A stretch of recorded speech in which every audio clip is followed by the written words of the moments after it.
93.6 Global Radio's return to Eldorado with Dave James. Welcome to the first in a series of videos celebrating the 25th anniversary of the BBC's soap in the sun, Eldorado. Over the coming few videos, we're going on a journey with some of the cast and crew of a soap opera which only survived for a year and is often remembered for all the wrong reasons. But as this series progresses and we dig a little deeper, you'll learn that things weren't always as they seemed, and the perception that many of us have today of the big BBC flop is pretty wide of the mark. Right now, though, I'll be taking you back to Los Barcos, 25 years after the cameras left. Of course, Los Barcos itself was an imaginary town, but the site where the dream was brought to life is still here. It's inland from the coastal town of Fuengirola, close to Coin. The site is now used for paintballing at the weekends, and during the week, it is patrolled by an armed security guard, and it's notoriously difficult to get in. I've tried a few times to gain access and failed, but today, my friend George, who is fluent in Spanish, has managed to make an appointment for us to visit. So we made our way to the site, which looks like this from above. Here you can see Las Terrazas, where many of the characters had their apartments around the pool, the old town with its imposing church, and the commercial centre. I can't believe we're here. That's where our visit begins. If you remember the show, you'll recognise this immediately. It would have been nice of them to leave a door open, but George found an open window and we were in. So it's taken us a long time to get here. We're here under false pretences, and I don't know how long it's going to take the people who own the place to realise what we're up to. When they do, they're probably going to ask us to leave sharpish. So let's take the time that we've got and have a quick blast around Los Barcos. As you can see, George, camera guy, and myself, we're in the commercial centre right now. This is Joy's bar, right here. And I believe the bar would have been here. Does that sound right to you, George? Yeah, that's about right, mate. The bar would have been here. That's the back room. Little back room there. So Joy would have been here. Just gonna have to do. If he's gone back to bed, I'm gonna kill him. Oh, Snowy. Well, he was here though, wasn't he? He was. It's sad to see it so run down, but amazing to actually be here. It's taken us such a long time to get here.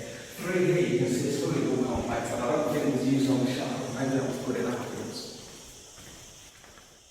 Just down there.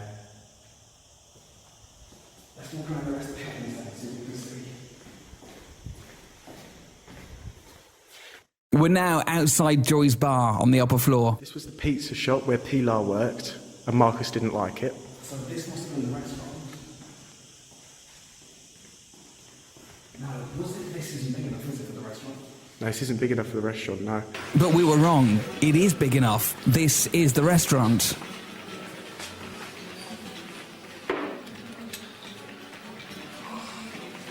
I won't keep you a minute, Miss King. Back outside Giorgio's, we went in onto the video shop and the supermarket. Nothing looks quite how I remembered it on the TV. Not just because the set dressings are gone, but everything seems much smaller than I expected.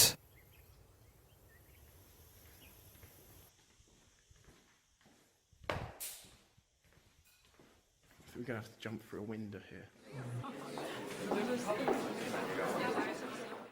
Hang on, there's a door here.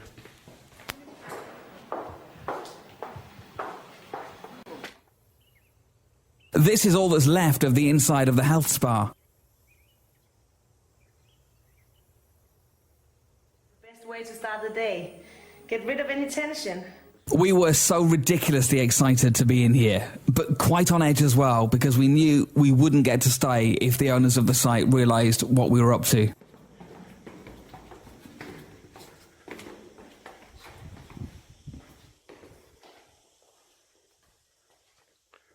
Oh, here we go. This is the greenery area. See this one?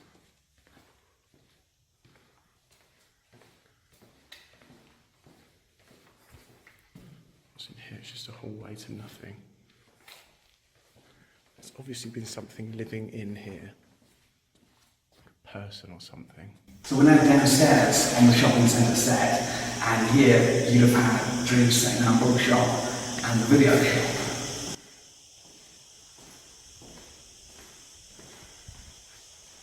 Can you get the camera up close to the window and see through? Yeah. Actually, what we'll do, there's a door here that's open.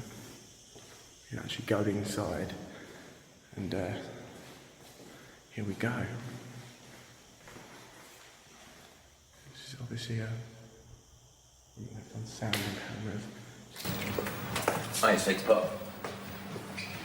I saw Tracy this morning. Oh, yeah? I'm surprised you didn't see her. She was outside your apartment on her hands and knees clinging to her nightie.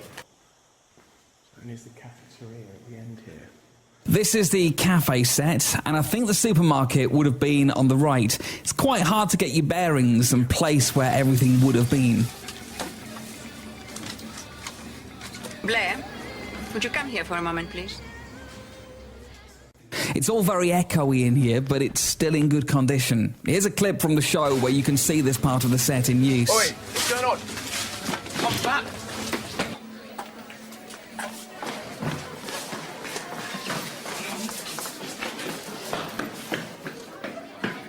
I wonder what all that's about. None of my business. Outside the commercial centre, there's the piece of road where Marcus often parked his car, the phone box, yeah, you can remember those, and the steps that led up to the top floor.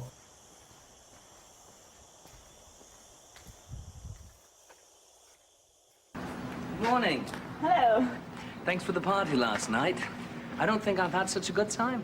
So that's a little whiz around the shopping centre. I imagine the sound on this video is about as good as it was on the first few episodes of Eldorado. We're going to nip out of here, down to Las Terrazas, and see if we can see the swimming pool and the apartment complex. Let's go. One of the first things we spotted was one of the signs still in place. I was trying to play it cool, but I just couldn't resist. Here are the apartments from behind. Now, you'll notice that everything is a different colour. All of the buildings used to be whitewashed, and it's amazing, really, how just that dingy, yellowy orange transforms the place. Not for the better. I know that we're in Las Terrazas, but it just doesn't feel quite right. And then there's the swimming pool. It's been filled in. It's just a dirty pond with a few fish in it.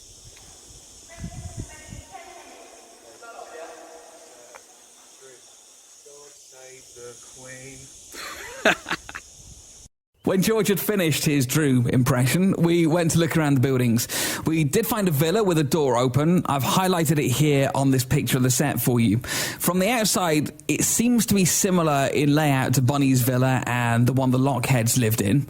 None of the main characters actually lived in this one, though it did star in the episode with the fire at the Lockheads. Mike Kenyon, who worked on the show, told me that they used this villa set to film the fire scenes. As far as Mike remembered, this was one of the sets with a partially completed interior, not just a shell like many of them were.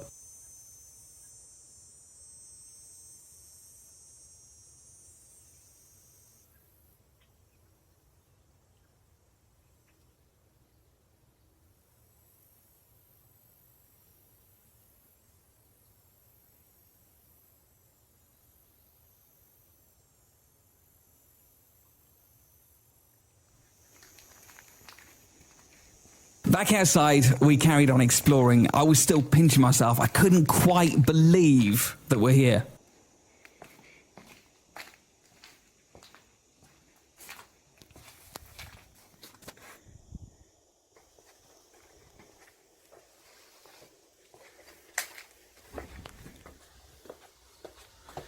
We are literally now breaking into an apartment in Las Terrazas. Don't even know whose apartment this would have been. From this balcony, I'm looking over at Trisha's apartment, Miss King's. Then you've got Bunny's, and further round you can see the Lockheads villa.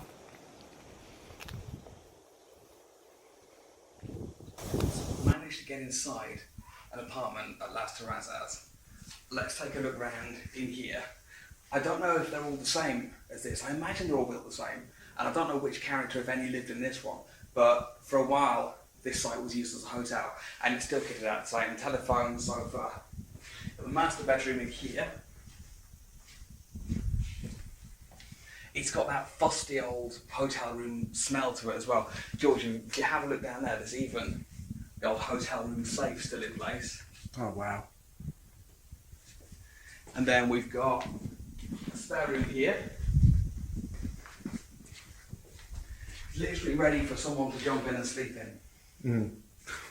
I think I might give that a miss. And the bathroom, that smells really stale. And a little kitchen.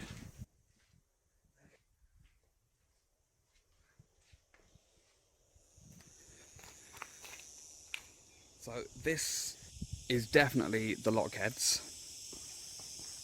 Come down Nessa's ramp, because they had a big fire in here, didn't they? Yeah, they did. Obviously still some repair work going on. I don't suppose that's actually the same tank that Blair had in his bedroom.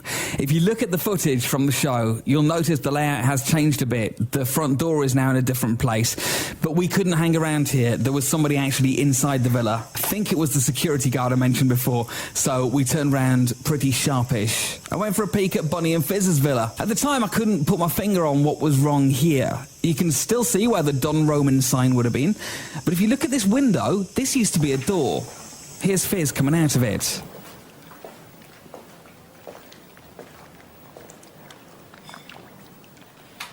Hi. Hi. Nice evening. Yeah. This is the view from Bunny's balcony.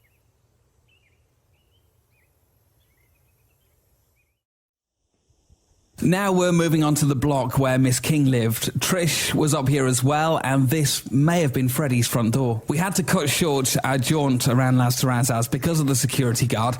We decided to head up towards the old town. I should mention as well that high-vis vests and these rather silly glasses, these are so that the people playing paintball know not to shoot us.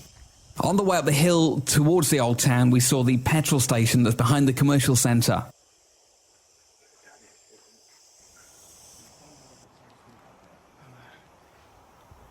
This part of the set was on the hill leading up to the main square. The ceramics shop is in front here. Inside, it's Derelict. But behind this big tarpaulin, there's all sorts of junk piled high. And you just wonder what it actually is.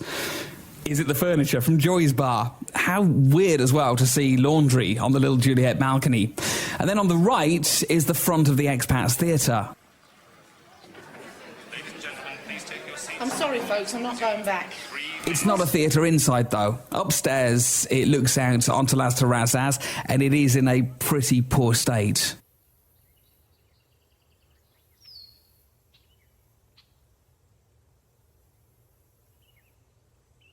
We couldn't come to Eldorado and not see the church square. And finally, there was a break in the paintballing, so off we went. I think that this building was the police station. This is the interior of one of the buildings on the square.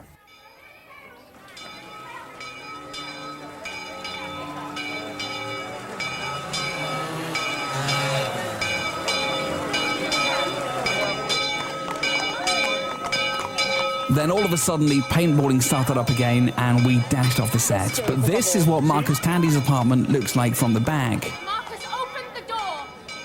My clothes and all my stuff's in there! Right now we're just behind the church set. You can see the church behind me and the doctor's house. You can hear all the shooting going on. There's a paintball game in progress. I'm going to duck. And this is the back of the church. Don't shoot me, mate. He could be right around there.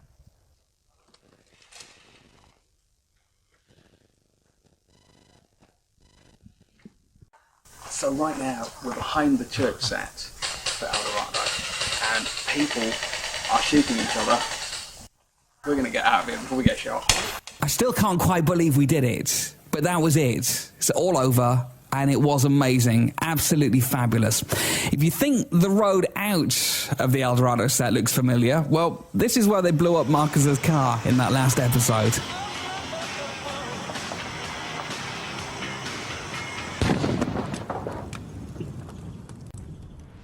Thank you so much for watching. There are plenty more Eldorado videos on the way, including some interviews I've done with the cast, where we'll be finding out what they're up to now and asking them to share their memories of Eldorado. Please hit the subscribe button and leave a comment on the video if you enjoyed it.